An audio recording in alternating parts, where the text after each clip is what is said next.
Не питай, това е забранено да знаем, кой край на живота на мен, кой на теб, боговете ще дадат, олевко ноя, и вавилонски числа не изкушавай, колко по-добре е да всичко приемем, каквото дойде, дали много зими Юпитер ще ни даде, или дали това е последната, тази зима, която море Тиренско сега разбива срещу скали от Пемза. Бъди мъдра, пречисти виното и надеждата дълга до кратък период ти съкрати. Докато говорим, враждебното време избягва. Живей днес, колкото е възможно по-малко, вярвай наивно на бъдещето. Не е ли изненадващо, че думите Carpe Diem, използвани в продължение на векове като израз на весел оптимизъм, произхождат от стих, който звучи толкова сериозен, дори трагичен. Това стихотворение е написано преди 2040 години, когато Хораций беше на 42 години. Не беше последната зима на живота му, Юпитер му даде още 5 на 10 години, но наистина поетът умря точно на прага на зима, на петия ден преди календите на декември в годината 746 от основаването на Рим. Или както го казваме днес, на 27 ноември от 8-та година преди Христа.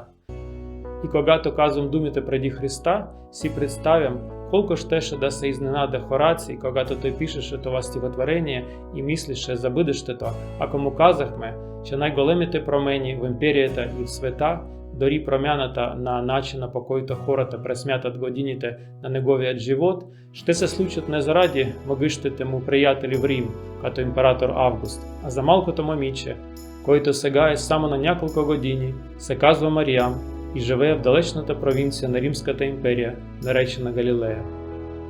Когато чета тази стихотворение на латински, винаги съм изумен, че можем да четем тези думи точно както милиони хора ги четат хиляди години. Римски императори и хора, които са написали Новият Завет, за които това вече беше известно старо стихотворение, и великите писатели, които са създали литературата, която се превръща в краегълен камък на същите езици, на които отново превеждам тази стихотворение. Не знаем дали Левконоя беше името на реална жена. На гръцки името означава бял или чист ум, където левкос означава бяло или чисто, както в думата левкоцити, бели клетки или левкемия, бяла кръв, и нус означава ум, както в думите ноосфера, когнитивни или гностици. И това име напълно съответства на съветите, за да поддържаваме умовете си чисти от тревоги, сякаш филтрирахме утайката от виното, и за да се наслаждаваме на живота всеки ден, защото никога не знаем каквото ще донесе бъдещето.